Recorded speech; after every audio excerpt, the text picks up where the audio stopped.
Para Gutiérrez, este niño costero deja bastantes lecciones y tareas. La primera estará enfocada sobre la comunidad científica del país, pero también del mundo, para lograr detectarlo con la antelación necesaria que permita poder tomar acciones de prevención oportunas. La previsión del niño costero se convierte en un desafío para toda la comunidad científica internacional. Hace pocos años los modelos de la NOAA, Administración Nacional Oceánica y Atmosférica, por sus siglas en inglés de los Estados Unidos, predecían un niño muy importante para el 2014. Eso no se llegó a producir, y estamos hablando de una agencia internacional que cuenta con todos los medios y tecnología muy poderosa para este tipo de estudios. Ni la NOAA ha podido darnos luces de esta situación, señala el coordinador del ENFEN. Según la información histórica, luego del fenómeno El Niño de 1998, la comunidad científica internacional comenzó a analizar la región del Pacífico Central, porque le permitía determinar si ocurriría o no un fenómeno El Niño, debido a que el calentamiento específico de esta región del océano repercutía hasta las costas de los Estados Unidos y de Sudamérica. Aún con ese monitoreo, los modelos de pronóstico de la NOAA no son necesariamente tan acertados, porque las predicciones a veces también tienen deficiencias como las proyectadas en el 2014, sostiene el experto.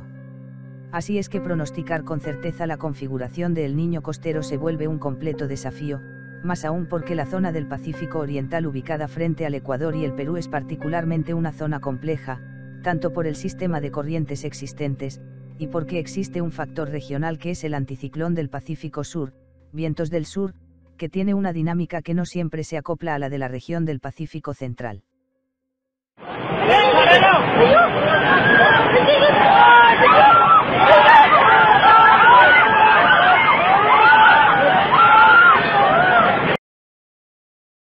Lima amaneció este viernes con una imagen nunca vista. Las lluvias aislaron a miles de vecinos de los barrios del cinturón industrial, algunos de los cuales abrieron los ojos con el agua a la cintura. Los ciudadanos se vieron obligados a hacer cadenas humanas para poder cruzar las calles, convertidas en ríos barrosos por los desbordes. Los bomberos y la policía pudieron evacuar a cientos de personas de esos barrios como Huachipa y Carapongo, usando poleas desde los techos de las viviendas. El fenómeno climático El Niño costero, que golpea desde hace semanas la costa del país, desató su furia, también ha dejado carreteras cortadas y puentes colapsados. Las precipitaciones incluso han causado el derrumbe de cerros que bloquearon tramos de la carretera central, la principal vía que conecta el centro del país con Lima, y destrozaron partes de la línea férrea por la que se trasladan los minerales de las minas al puerto del Callao. La minería es el motor de la economía peruana. El presidente Pedro Pablo Kuczynski evalúa declarar el estado de emergencia en más de 10 de los 43 distritos de Lima.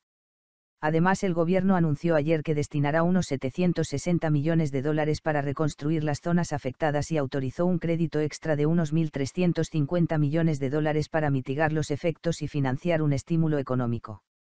Kuczynski es criticado por la oposición por no haber declarado la emergencia a nivel nacional, al tiempo que enfrenta pedidos para renunciar a que Lima albergue los Juegos Panamericanos 2019 y destinar más recursos a los damnificados.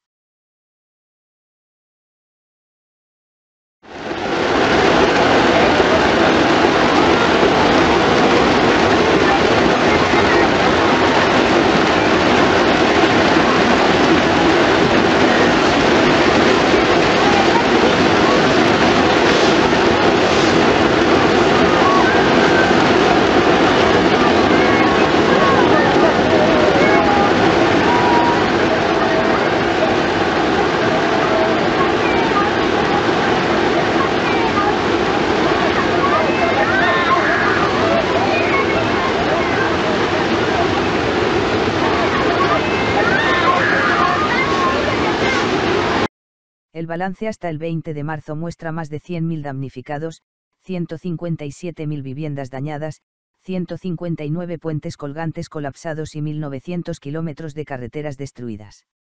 En el caso de Lima, el mayor número de afectados se concentra en el distrito de Lurigancho, 4.058, seguido de Chaclacayo, 720, San Juan de Lurigancho, 45, y Punta Hermosa, 45.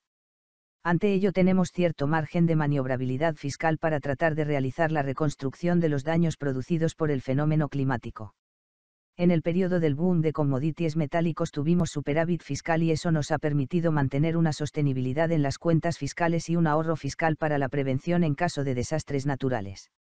Según la Ley de Prudencia y Transparencia Fiscal, el superávit de las cuentas fiscales pasa a un Fondo de Estabilización Fiscal, Federación Española de Fútbol, que al momento mantiene $9.000 millones, que representa casi el 5% del PBI peruano, que se puede utilizar en caso el escenario se torne demasiado pesimista y que pueda implicar un fuerte desembolso por ayuda a los damnificados.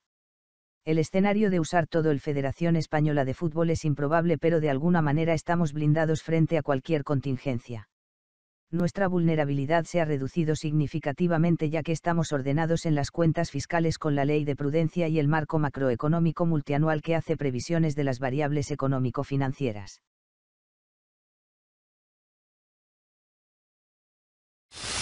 Mientras 1,5 millones de personas siguen esperando que de los caños de sus casas brote agua potable, un estudio revela que los usuarios de Sedapal gastan hasta 250 litros de agua por día. Una demanda que motivó que en el 2011 se inaugurara la planta de tratamiento de Huachipa, considerada la más moderna y grande de Sudamérica, que abastecería a más de 2 millones de habitantes.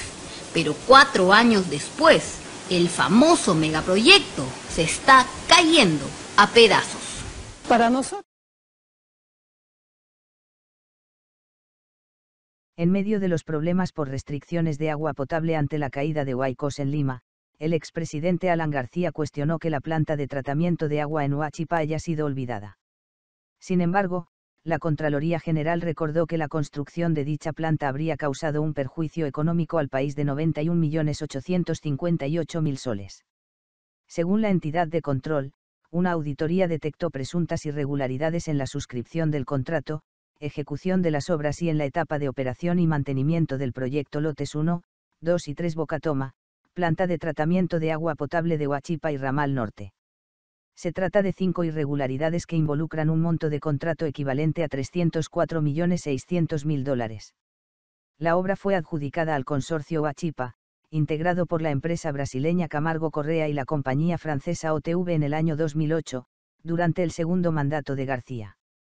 Los resultados de la auditoría, en el que se encuentran involucrados funcionarios y exfuncionarios del Sedapal, fueron remitidos a la Fiscalía Supraprovincial especializada en delitos de corrupción de funcionarios primer despacho.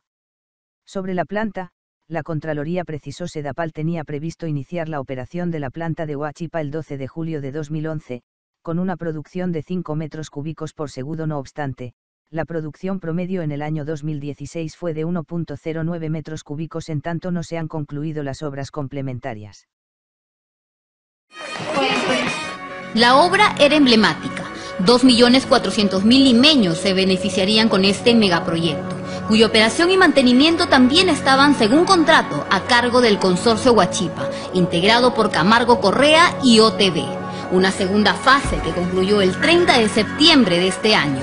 Al día siguiente, el 1 de octubre, esta monumental obra proyectada para servir a Lima por más de 40 años fue entregada a Sedapal, pero en estas lamentables condiciones. Pero el Estado ha quebrado y el fenómeno saca a relucir la enorme distancia que existe entre naturaleza y sociedad. Los pocos que se preocupan en serio por la naturaleza carecen de punche político y más aún de apoyo material. La sociedad contemporánea vive de espaldas y mirándose el ombligo, o el celular. En el Perú prehispánico, la esencia de la actividad humana era entenderse con la naturaleza, aprovecharla y evitar sus desastres. Nosotros al revés. Piura se inunda porque todo Castilla está en una zona baja y se empoza. En el caso de Lima, ¿cuántas veces hay huaicos en Chosica? No llevo la cuenta, pero me parece que casi todos los años. Son fenómenos recurrentes y carecemos de previsión. Los organismos encargados de la defensa civil están mal organizados, no obstante que en paralelo existe una comunidad de especialistas de buen nivel que se desaprovecha completamente. Después de la emergencia y a la hora del balance, el Estado debería reorientar su sistema especializado. Asimismo, la sociedad tiene que ganar en conciencia y dejar de invadir quebradas secas. Ellas se activan y se llevan todo.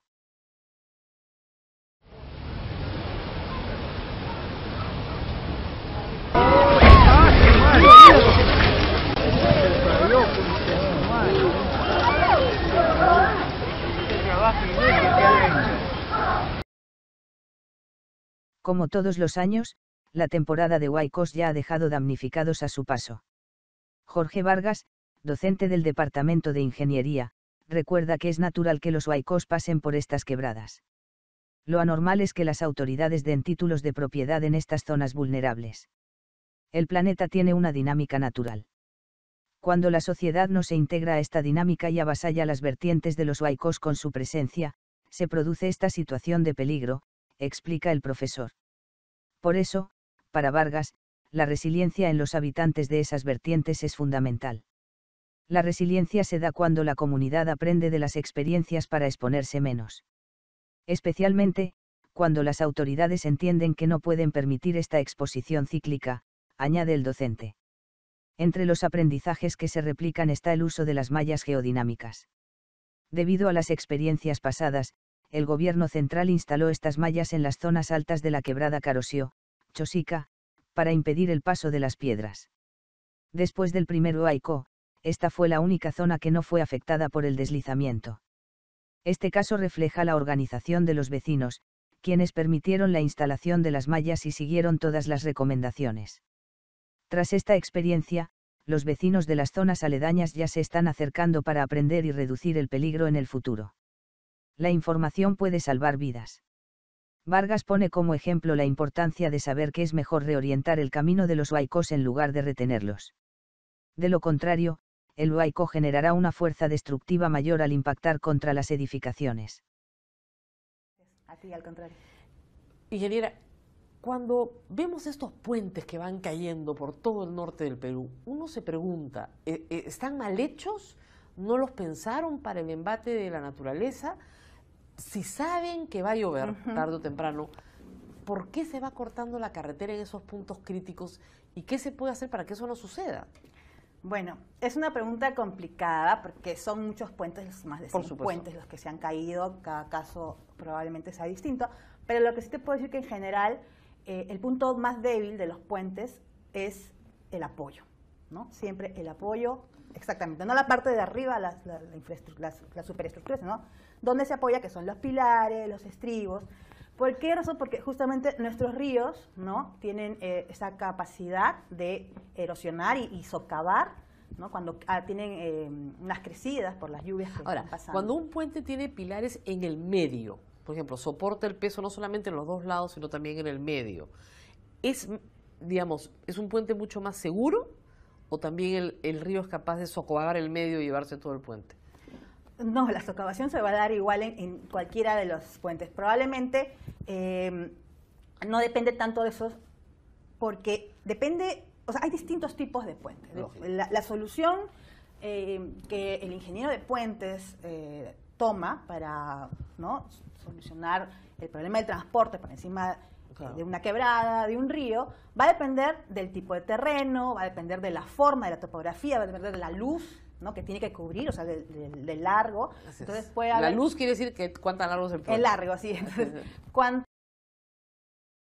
Somos un pueblo orgulloso de su cultura milenaria, biodiversidad y exquisita gastronomía, pero con frecuencia nos olvidamos de que somos también un país de huaicos y terremotos. Como estamos aprendiendo dolorosamente en estos días, nuestra vulnerabilidad frente a los desastres naturales nos obliga a enfrentar nuestra geografía con mayor seriedad. Los huaicos de las últimas semanas han puesto en evidencia que el respeto a la informalidad encubre con frecuencia prácticas corruptas que se aprovechan de la debilidad de nuestras instituciones. La mayor parte de las poblaciones afectadas ha estado viviendo en quebradas inactivas, en zonas que fueron invadidas por traficantes de terrenos bajo la protección de jueces venales, como el caso de la agrupación ecológica que vendió a la célebre Evangelina Chamorro y a su esposo el terreno de donde fueron arranchados por el huaico la semana pasada. Como bien ha dicho Jorge Nieto, ministro de Defensa, no es que el río invada la ciudad, las ciudades han invadido los cauces de los ríos.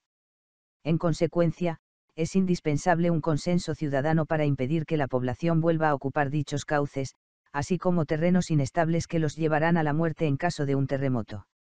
La mayor responsabilidad en esta materia recae en los alcaldes, que muchas veces son cómplices, por acción u omisión, de estas invasiones, pero también en las autoridades judiciales que se dejan amedrentar o corromper por los traficantes de terrenos. Los ministerios de Vivienda y Justicia tienen en este campo una gran tarea por delante. El Ministerio de Transportes y Comunicaciones también debe revisar sus prioridades. Es inaceptable que gobernantes anteriores, incentivados por la corrupción, hayan llevado al país a inversiones millonarias como la Interoceánica Sur antes de haber potenciado rutas alternas a la carretera central o haber asegurado la transitabilidad de la Panamericana con autopistas y puentes a prueba de huaicos.